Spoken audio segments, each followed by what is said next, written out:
Shut up and sit down.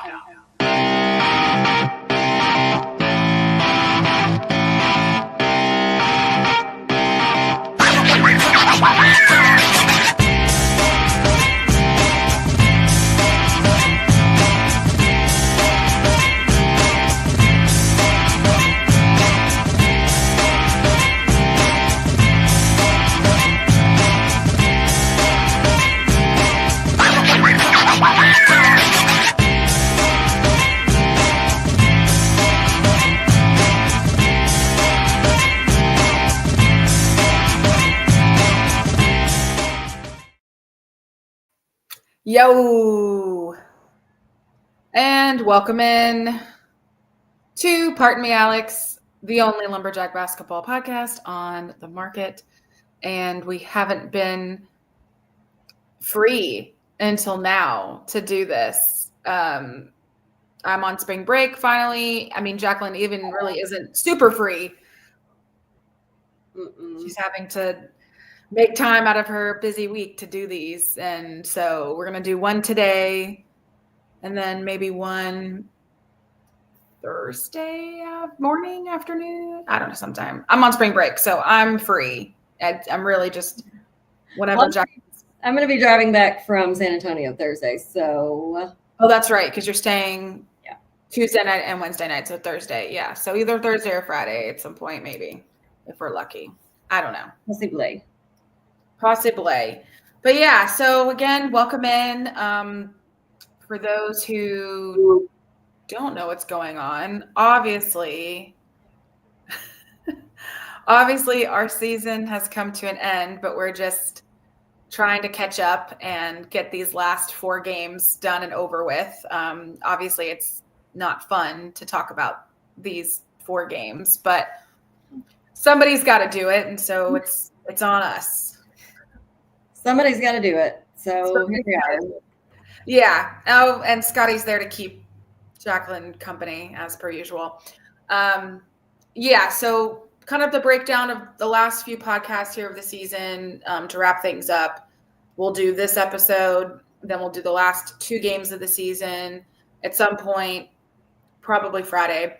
And then we'll do one more episode to recap the season and give out our season awards and things like that. Hopefully by then we'll have our homecoming auction winner, Travis, on one of these podcasts when he gets back to me. And so, yeah, we got a couple more left. And then I'm sure everybody is very anxious to learn about our new coach. Obviously, again, if you've been living under a rock, but if you're a basketball fan for SFA, then you know that we have already hired our new coach for the upcoming season. And we're going to do our absolute damnedest to meet him and get him on the podcast and learn all about him prior to the beginning of the next season. So we have some time, but we're going to try to make that happen. So fingers crossed. Anyway. Fingers crossed. But yeah, so that's kind of like how the rest of the season is going to shake out. And of course, we'll, try to fit some summer episodes and off-season stuff in there. But so here we are. Here we are. Okay, so let's go ahead and just get Let's just dive in. Just dive in. Yeah. First game was, when was it? It feels like it's been like a month ago, but. Not quite. Saturday, February 22nd at McDermott Center in San Antonio, Texas. Going there tomorrow. Work. Versus Incarnate Word. Mm-hmm. Background info against Incarnate Word. Going into this game, we had 12 wins and 2 losses in our matchup versus them. Our last matchup, we lost 55-49 at home on January 4th. Largest margin of victory was 84-46 in 2016, and the smallest margin of victory was 74-71 in 2019. You're going to see a trend of our smallest margin of victory being in 2019, which is kind of funny. Right. All right, general notes. Our starters for this game, same group we've had going for the last several games at this point in the season. Keon, Matt, CC, Miles, and Jelani. We did lose by only 2 points, 63. 2 points. Their attendance was a whopping 271. Oh, wow. Yeah. Sean Kennedy's stat section. We had a field goal percentage of 38.6. 3-point percentage was almost as high at 35%. Our free throw, one of the highest of the season at 83.3. We did have 30 points in the paint, 17 points off turnovers, 8 second chance points, 10 fast break points, 16 from our bench. Total rebounds, we had 29, 10 offensive, 19 defensive. We had 15 fouls. We only had 10 turnovers. They had 15. We had 8 steals and 3 blocks. Our game leaders, we had Matt leading the way on points, 23 points, 1 rebound, 2 steals, 1 assist. We had Keon with 8 points, 5 rebounds, 2 assists. Dom with 8 points, 2 rebounds, 1 assist, 1 steal. And CC with 6 points, 5 rebounds, 3 steals, and 1 block. Oh, boy. Okay, so, obvious player of the game, I believe, for both of us is clearly Matt. Kept us in the game, 23 points. Jacqueline just went through his stats. I'll say it again, 23 points, 1 rebound, 2 assists. 2 steals, 1 assist. Almost something in every category. Just missing the block there. But, yeah, Matt kept us in the game. Looking back over these stats, I feel like, I'm automatically thrown back to watching this game and automatically just pissed off because 2 points. Losing this game by 2 points. Literally, they outscored us by 2 points in the first half. And then we tied in the second half. If we would have just hit one more, shot, made 2 more free throws, this could have been a totally different game. I feel like, again, that's just the story of this entire season. It is the story of our lives. And the stats don't even look bad. There's not one gaping where I'm like, oh, that was it. Right. It was an evenly matched game, but it just came down to the fact that they had 2 more points than we did. Legitimately, exactly. That's it. It wasn't like they completely kicked our asses, which we'll get to in a minute. You know what I mean? It wasn't like we got creamed. It was a very evenly matched game. And again, it just came down to the freaking last second with them having just 2 more points than us. That was it. Making 2 more shots. Oh, mamma mia. Likely just 1. Well, yeah, making 2 more points than, you know what I mean? Yeah. Very frustrating. Yeah, Jacqueline's right. Looking back over the stats, there wasn't a huge glaring difference between them and us other than the fact that they had, they had 2 more guys than us in double digits, but that's okay. Yeah, their field goal percentage was about 10% higher than ours, but that's literally that was the only thing. Yeah, points in the paint. Yeah, points in the paint, literally almost dead on. They had 2 more points in the paint than us. Maybe that's the 2 points that we lobbed. There it is, right? Boom, right there. Yeah, the lead changed 14 different times. This was a very hotly contested game, back and forth, back and forth, back and forth. So, oh boy, oh boy, oh boy, oh boy. Okay. Obviously we've already kind of rolled into the strengths. Other than the fact that we, had 30 points in the paint. I think that's right around, again, where we normally aren't. Great. Free throws, like Jacqueline said, I'm pretty sure that is the highest of the season. Again, literally total 10 out of 12. If we would have just hit those 2 more. Yeah, there ain't no way we're hitting 100% on free throws for a whole game. No, I mean, could you imagine if we would have just made those and then made 2 more points in the paint, and it would have been obviously flip-flop the other way. Obviously Matt's always a high point. I mean, not always a high point. He's the high point of a game. Like he takes control. He keeps us in the game. Again, the only stat he didn't have something in was a block, and that's not really where he's supposed to be anyway, so it doesn't really matter for that. But he hit five 3-pointers. I mean, that's incredible. Oh, yeah, 100%. Frustrating. Man, oh man. Okay. Anything else to mention in this game for you? Let's see. Dom did really well. He took 1 3 that he didn't make, but he did make 2 field goals and 4 out of 5 free throws. Mm-hmm. Nice. Snagged a few rebounds. Keith had 2 out of 3 from the 3-point line. Yes. Awesome. Nana had 8 rebounds. That is nice. Oh, for sure. Absolutely. I mean, he had the most that night. I mean, heck, and Keon and Cece both had 5 apiece. Yeah. Again, easily winnable game, which I think just careens us right into the grievances here. The tradition of Festivus begins with the airing of grievances.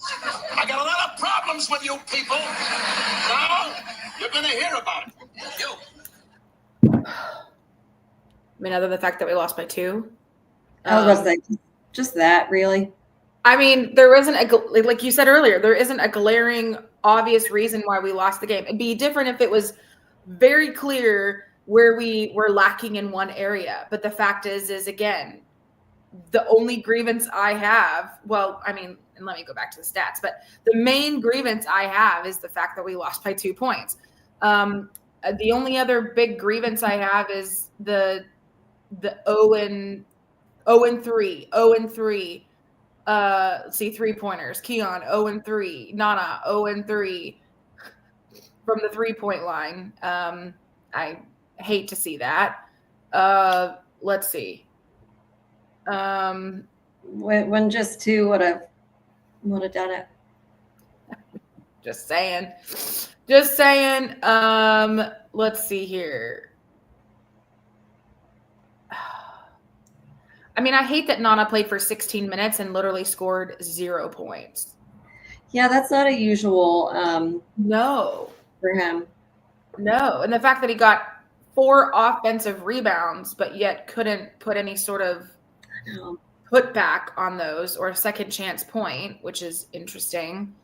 I mean, goodness gracious. And again, I mean, Dom played for 25 minutes, scored 8 points, which isn't horrible, but obviously I would love to see more production out of him playing that long. And I think the only other thing too is I hate is the fact that Keon yet again had to play for 40 minutes and didn't really have a break literally at all. Yeah. Break. 40's a lot. 40's all of it.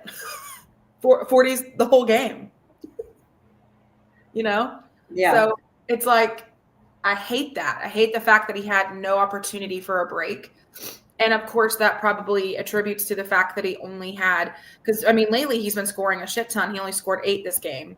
But the other big glaring thing for him is he had 5 turnovers.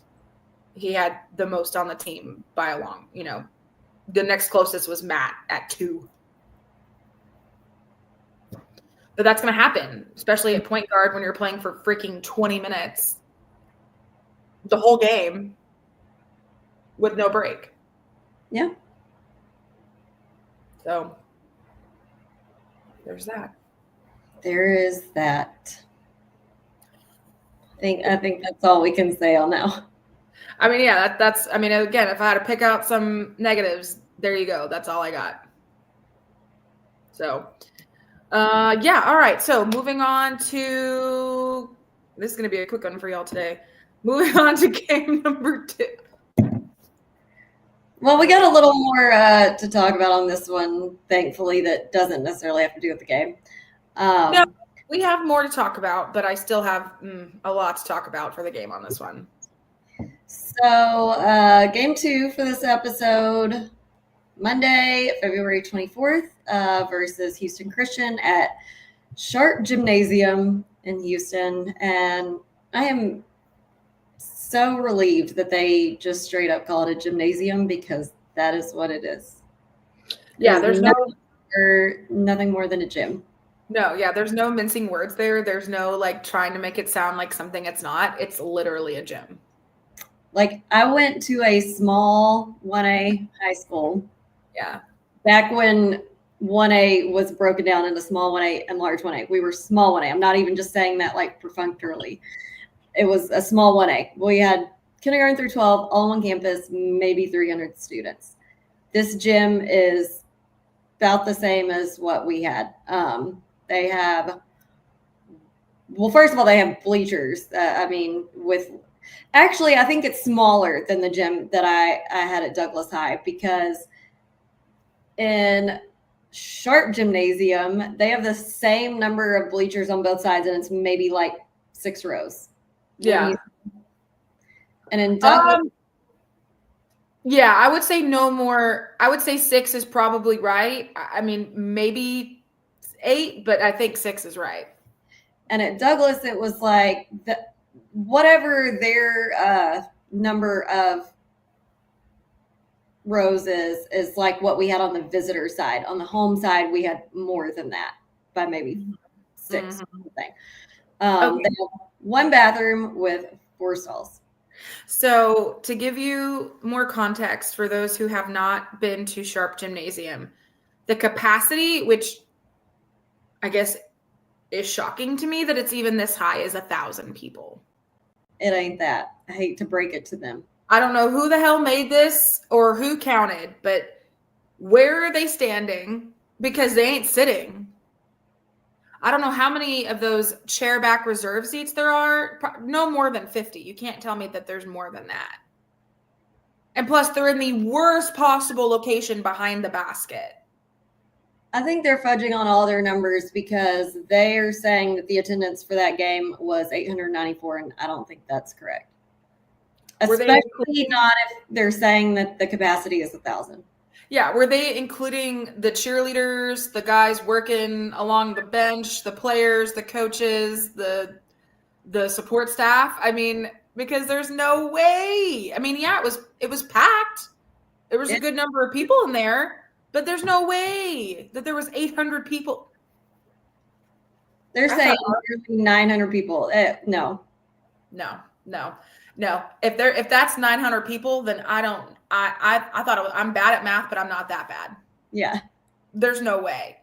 There is absolutely no way in God's green earth. And like, we always complain about our numbers being fudged, but that's pretty egregious.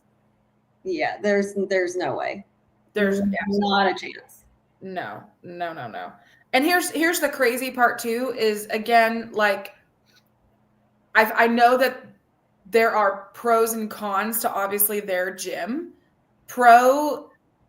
There's not many, but I would say, of course, the one pro is, the fact that it is small. So you get, 100 people in there and it's loud as shit. And that's good. I mean, there's a whole reason why Duke has the same Coliseum and the same stadium that they've had for years, and they're not going to build a new one. They're not going to expand upon it, because it gives them a home court advantage. Totally understand it. 100%. But that's Duke. And theirs holds like 9,000 people. I mean, yeah. This is high school. And you can't sit there and tell me that there's no room for a new Coliseum or at least a new stadium for basketball. There is plenty of space on this campus. They could easily expand it somewhere. but they Yeah, just lots of green space right outside that gym. they do. But anyway, whatever. Not our place, not our school. So who the hell cares? But I just think that it's really interesting that they haven't done anything to like. No. That I find it interesting that the Southland hasn't been like, hey, you need to improve your facilities, or we're gonna have you know what I mean? Because I mean that was something that a lot of schools had to do. And UIW was supposed to, and I don't think they've done a damn thing either. So Exactly. And so anyway, I find that very interesting, but we're not here to talk about stadium capacities, but anyway, so me, mom, and Jacqueline hop into Frank and head down to the game on a Monday night. And there was actually a really decent SFA contingent there. sure. Yeah. And we also had a very special guest. One of our good friends, Laura McKinney, she was there, who's an amazing SFA lumberjack supporter, just all sports in general. But she cracks us up, and she's so sweet and very generous with her time and her support. And then, of course, if you saw on our social pages, we had a very special guest, the man, the Duke winning layup extraordinaire. I don't know how else to describe him. Because he lives in Houston now, which we did not know. Didn't know till we saw him coming in, and we were so thrilled. Yeah. We love to see, we always say this, we love to see any of our past players. But Nate's definitely one of the special ones. And we haven't seen him in a while, so we were really excited to see him. Yeah, and it has nothing to do with the Duke win. Like we love this man and his crazy personality for years prior. So mom remembers he said that he lived 10 minutes away. Look at her go. There was a bunch of people there that we know and or saw too. I mean, there was a group of guys there that went to the Duke game and went to the Kansas game. Yeah. And they were all there. I don't know. We've seen them a billion times, and I feel like we've still never gotten their names. But anyway, they know us and we know them just by faces. Yeah. No idea what their names are. The Colemans were there. I mean, who else? Bailey was there. Yeah, there was a good number of SFA fans and alumni from the Houston area that came by. So that was really nice. And there was a former player who had the guys over to his home for dinner the night before the game, and he and his son came. Yes. He came and sat beside us. I would say his kid was like 5 or 6. Yeah, him and Jacqueline became besties. Decided that I was his new best friend. Yeah. Being real funny and cute and trying to offer me some of his sour punch straws. Yeah, and he kept taking off your bracelets. Yeah, he was really fascinated with trying to take off my bracelet and take off my watch and wanted the code to my phone. And I was like, I don't think so. Probably not. Yeah. For the best.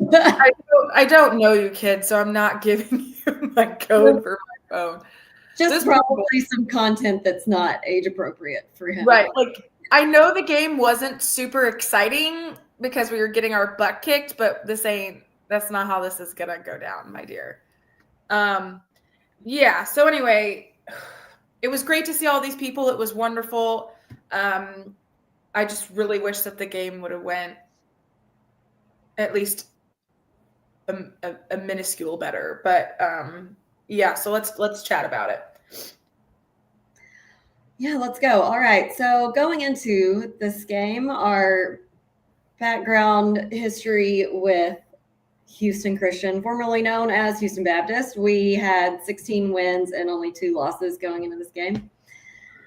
The last matchup, we lost at home 83-73 on January 6th. So this season alone, we've gotten 2 of only 3 losses against them the whole time we played them.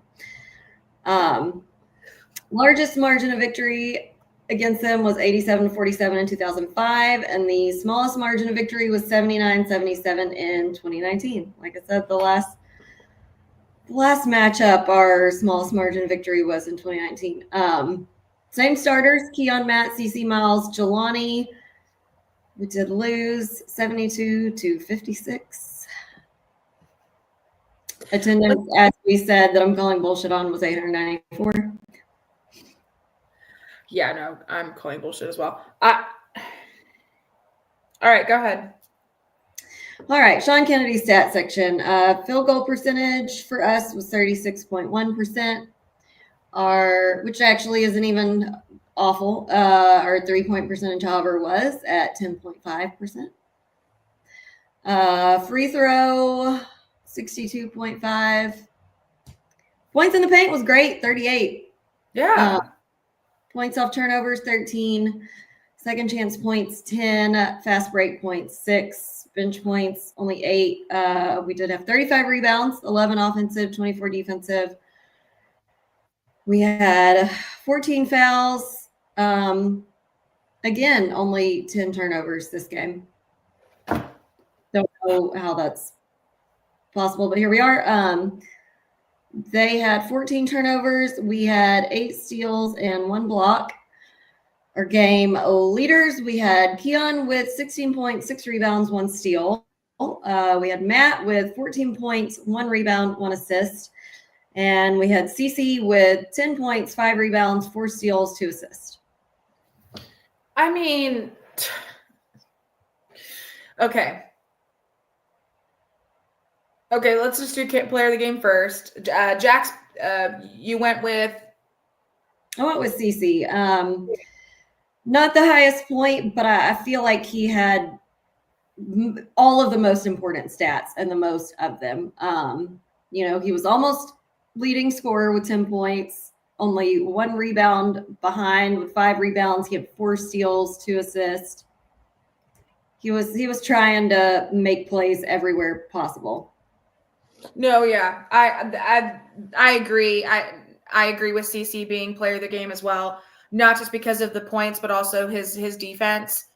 Really, I know we were getting our absolute butts kicked, but like none of them really gave up, but like CC was trying really hard to create plays back and forth. I mean, his 4 steals, he was really, really trying hard on defense to keep us in the game, or at least give us a shot.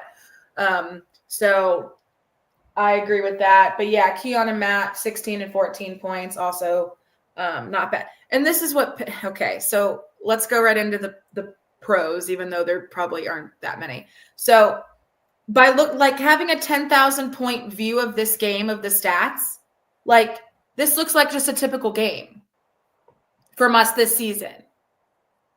Yeah. You know what I mean? Like the 3-point percentage is not great, but that's as per the whole season. The free throw percentage isn't horrible. It's not awesome, but it's not despicable. I mean, this points in the paint, that's right where we normally are. I mean, the fact we only had 10 turnovers, 14 fouls, I mean, it looks like a pretty typical SFA Lumberjack game for the season. Yeah. But of course, we'll bring up why it was not a great game for us in the grievances. But like, again, points in the paint, good. Turnovers, great. I mean, 10 turnovers is awesome in a D1 basketball game. Had 8 steals. Again, like if you were just looking at our stats, you're like, man, that's not horrible.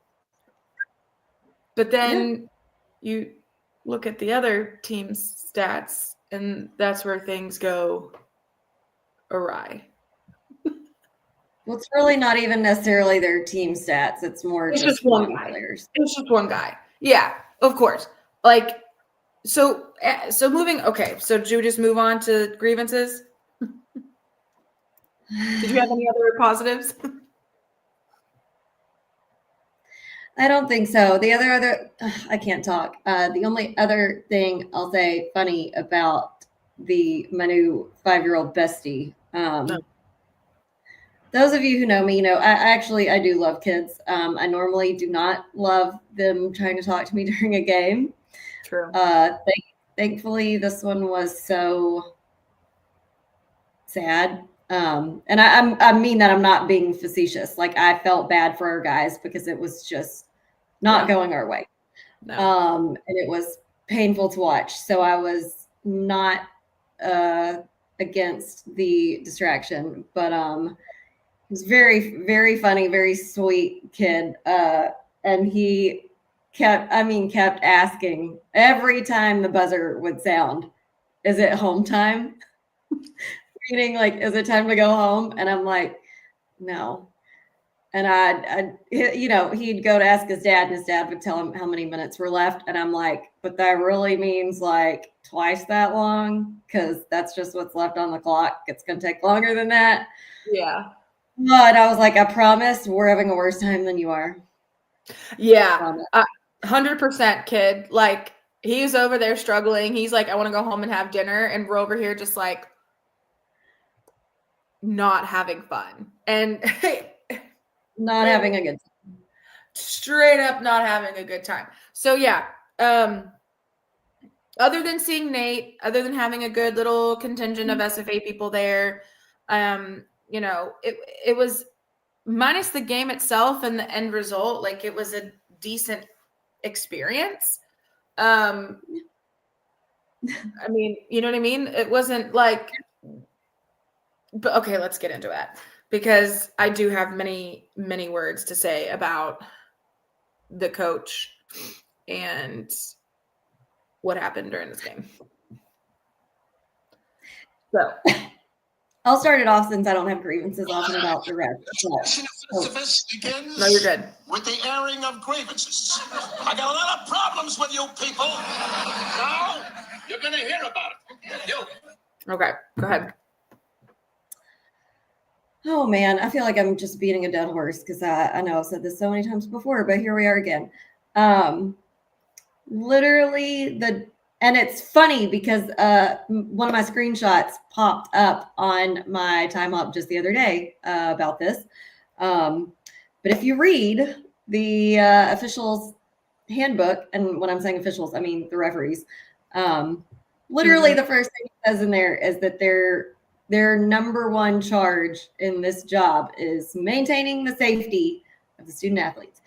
And this is the really only thing that makes me very irritated towards referees, is when they are not consistent with their calls and they do not have control of the game. It can lead to situations that are not very safe. And that's exactly what happened here. So the whole first half, the referees are allowing Houston Baptist to just come at us on offense every time down the floor, super aggressively. They could have called any other threesome of officials, could have called an offensive foul every time down the court. Like, it was bad. And this is my point of what makes it not safe. So our players see at halftime, they ain't going to call it. So only thing we can do is, if you can't beat them, join them. We're going to go out there and do the same thing. So we come back out and do the same thing they've been doing the whole entire first half. And Keon does push one of their players. He's had it done to him the whole first half. Right. Their coach goes insane. Absolutely insane. Should have gotten a tech. Don't know how he didn't get a tech. Just complete ape shit insane. Like, he was fine with his players doing it the whole first half and them not blowing a whistle, but I'll be damned if the other team does it to him. He was not having that. And then the inconsistency continues to the point where one of the referees yells at one of the other referees for calling a call in his area.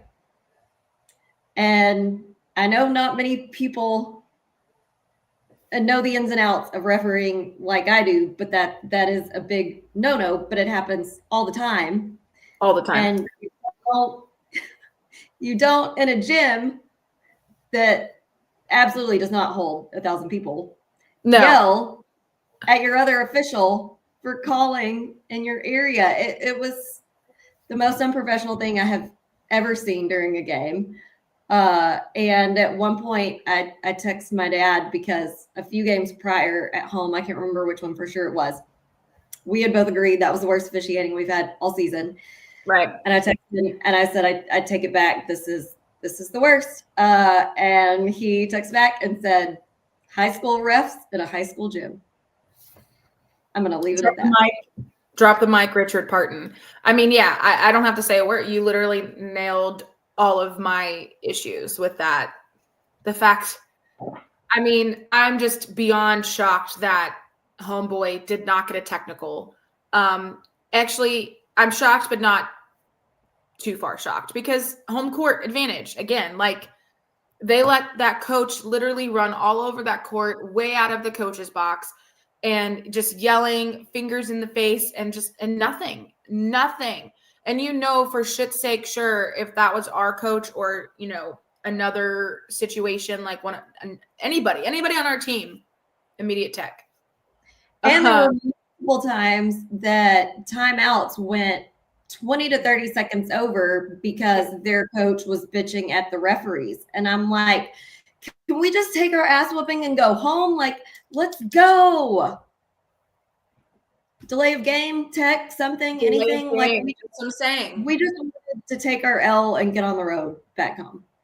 Yeah, like it's Monday night. You know, we got a 2-hour trip back up North 59. I don't want to get home at midnight, babe. Like, take some control over this game. You're the referee. This is your job. And the fact that they didn't, again, just shows that their lack of, you know, I don't know, responsibility, hustle, care. Act like you've been here before. I don't know. Maybe that was their first game. I don't know. You know what? Actually, hold on. I'm gonna name drop them right now for how bad they were. Oh shit. Rufus Lott III, John Jenkins Jr., and Derek Schulte. I'm sorry. Worst John Jenkins Jr. JJ. What about Rufus Lott III? These are made up names. They made a choice to use the name Rufus 3 times. They these aren't real names. I think you just made these up. There's no way. Those might be their stage names so that they can maintain their anonymity. I don't know. Right. So they don't get found on social media and then absolutely barreled. Oh my God. Like something. Yeah. I'm not recommending dogs these people. I'm just shaming them. Hey, Dennis. Yeah. So that's our grievances major about the game and how it was reffed and managed. My biggest grievance, other than that, is the fact that we allowed Bryson Dawkins, number 9, to score 41 points total. He was 16 of 22, 5 of 11 on 3 points.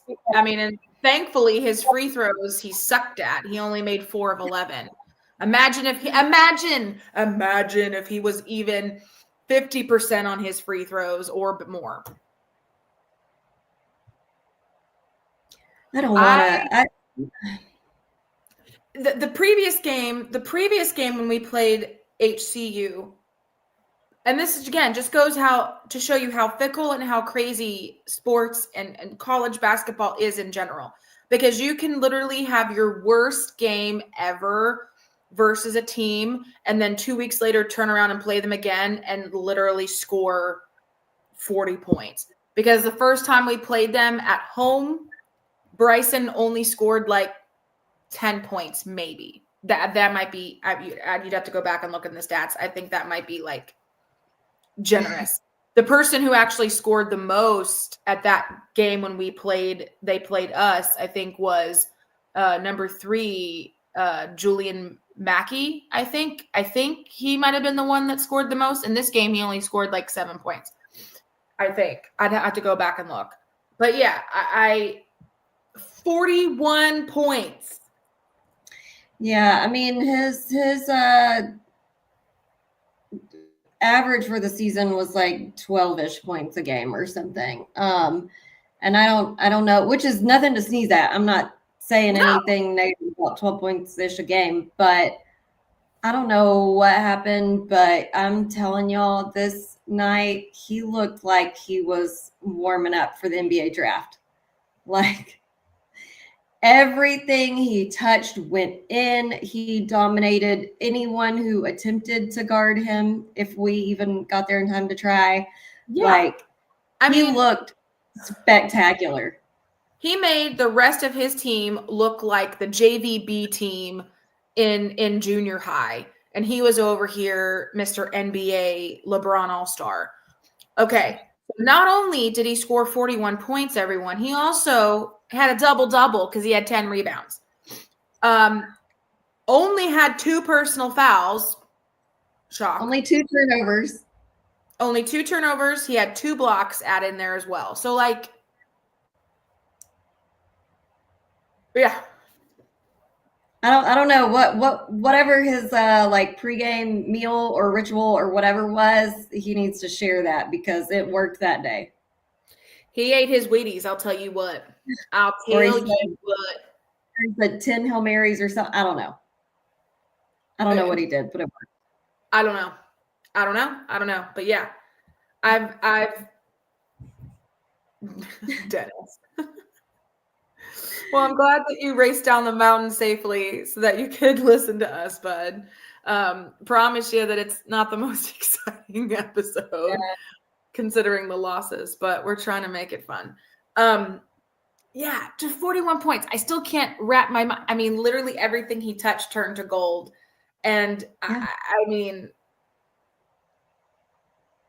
I don't even know what to say. I mean, I don't. What is there to say? Like, we couldn't stop him. We couldn't guard him. This man literally shot from the parking lot. I mean, everything he hit, he barely missed, is what I'm saying. Like, the only things he didn't hit very well were his free throws, and that was it. Yeah. And even then, he still made 4 out of 11. I mean, just insanity. Yeah. I mean, all I'm saying is that if that was like a one-off for him, cool. Thanks for doing it against us. But like, if that's truly like the extent of his talent, like, first of all, you on the wrong team. What are you doing at Houston Christian? You're on the wrong team, baby boy. Who dropped the fucking ball? Not even with us, but just Power 5 or high majors. Who dropped the ball on this kid? And do you have Dawson? I'm speaking directly to you now. Do you have any interest in playing in the Piney Woods? Do you like purple? Yeah, if that honestly and truly, the way that he played on whatever it was, February 24th, if that is I don't even know what I'm trying to say. If that's an attainable range for him consistently, he needs to be looking outside of the SLC, babe. Like 100%. That's what I'm saying. Like, and if not, if Home Dog doesn't enter the transfer portal and at least like get offers, and I don't know, I would be shook.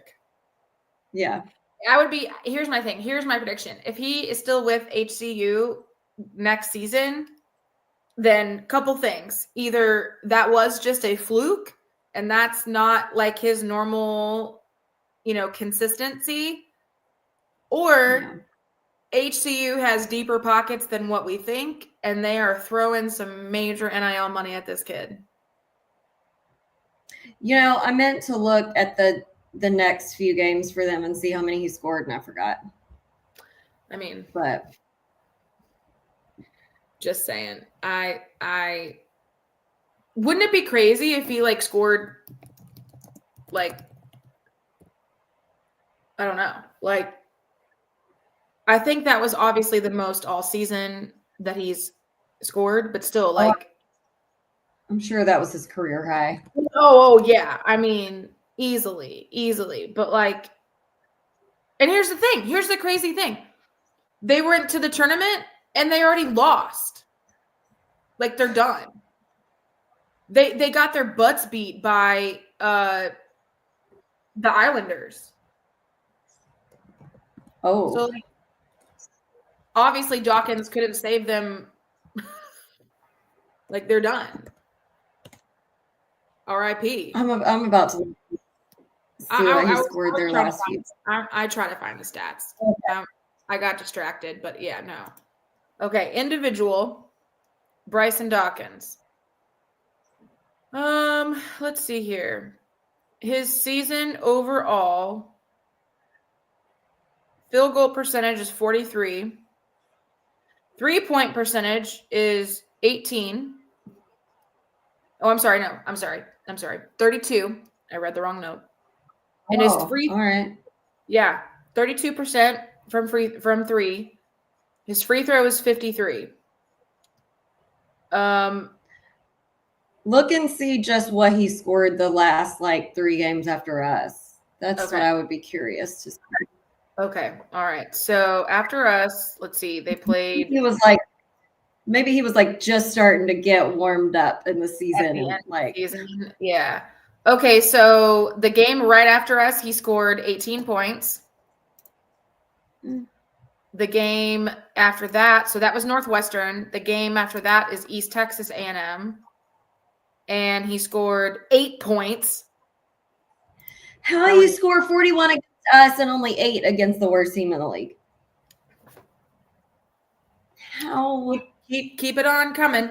And he scored 9 points in their loss to the Islanders. And they didn't just lose to the Islanders by like a couple points. They lost by like 20 points. And what did I tell you? Julian Mackey, number 3, he had 70, he was high point in that Islanders loss that just happened. 17 points. And then before that, he was also high point with 11 points when they played East Texas A&M. Oh, no, he wasn't high point. I'm sorry. DeAndre Samuels was a high point. So, but normally, that's what I'm saying. Normally it's Julian Mackey who has like the most points because I looked. When they played us the first time, I was like, who had the most points against us last time? And it was Julian Mackey, 22 points.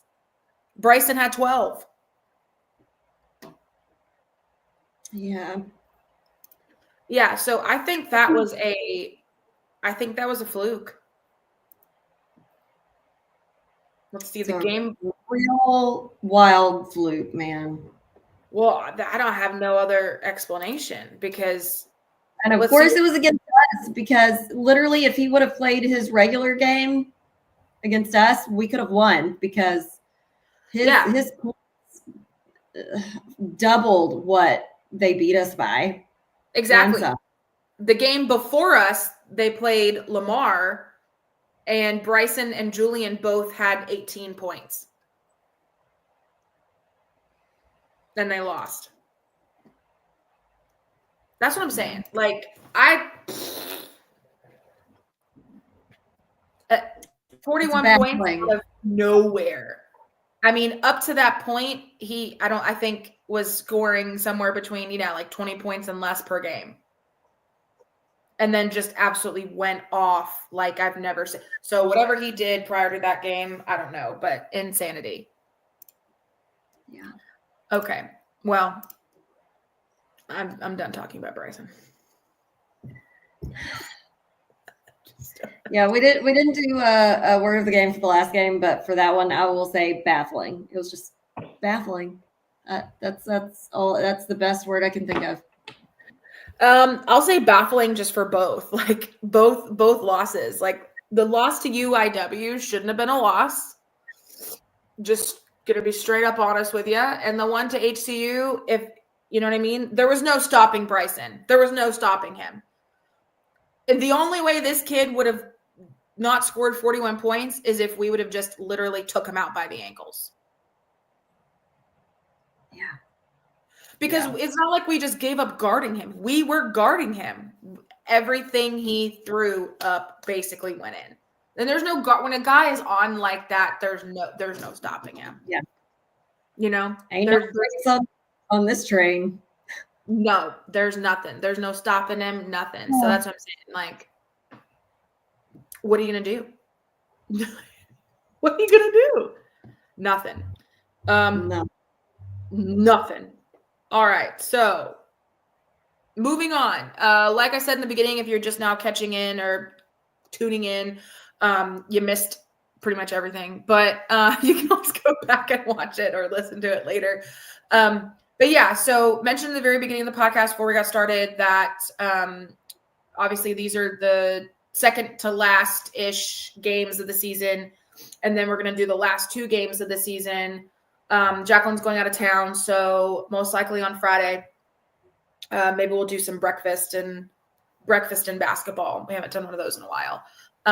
So we'll do the last episode of the last 2 games on Friday. Just plan on that.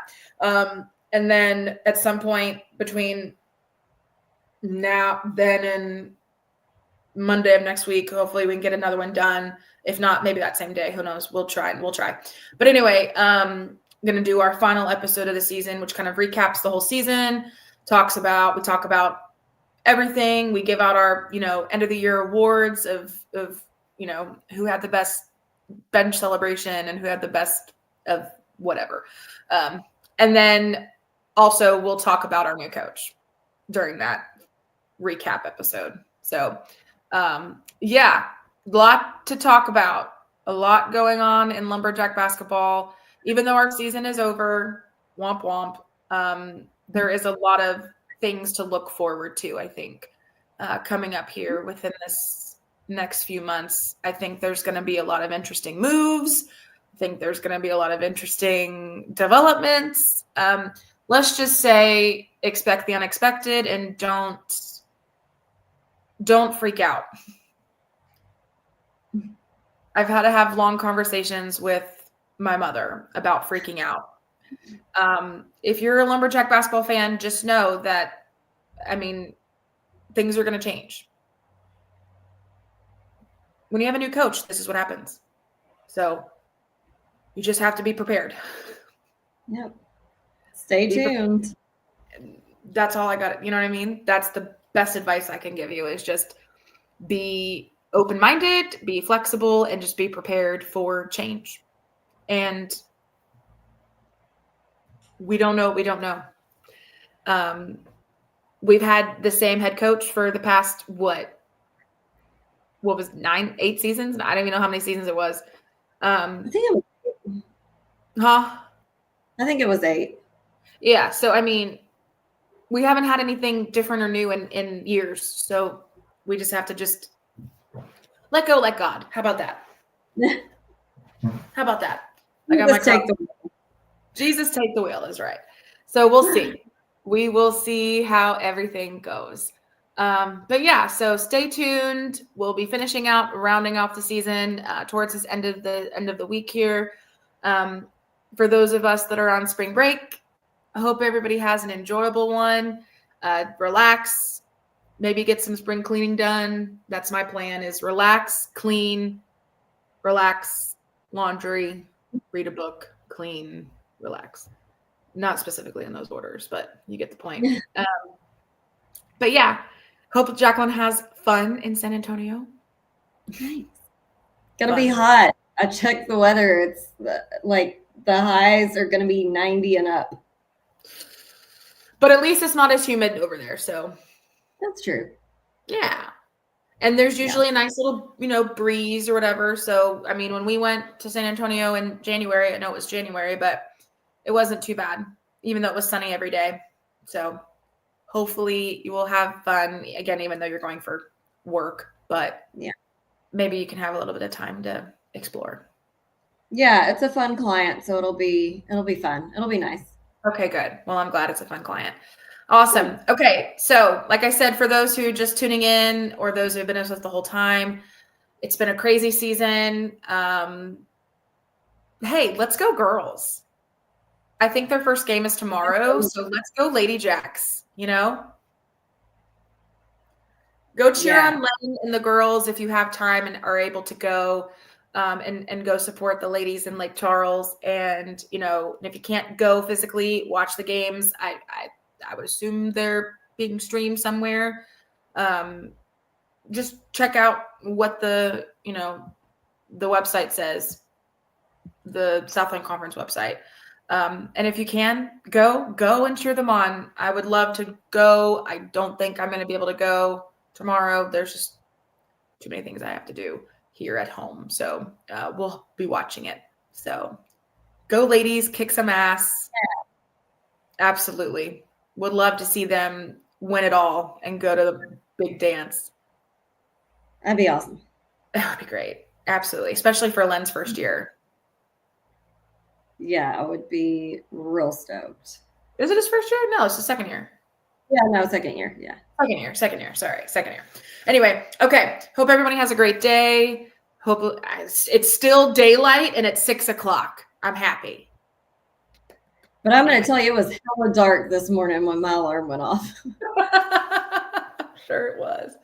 I was like, what time is it? Is it like 4 a.m.? I thought I still had some hours left to snooze. Yeah, no. Now I'm sitting here having to realize that I have to rearrange and switch all my timers on my patio lights and all my lights now. So now I have to adjust for daylight savings time. So because they're already on, because normally it'd be dark by now and or getting dark. So now I'm having to readjust my timers. But anyway, so yeah. Anyway, you guys don't really care about all that. But anyway, hope you have a wonderful day. And like I said, tune in on Friday morning-ish for breakfast and basketball with Jacqueline and I to kind of round out the season and tuck things away. So hope you have a wonderful Monday evening. And as always, Axe and Jacks. With Alex and Jax.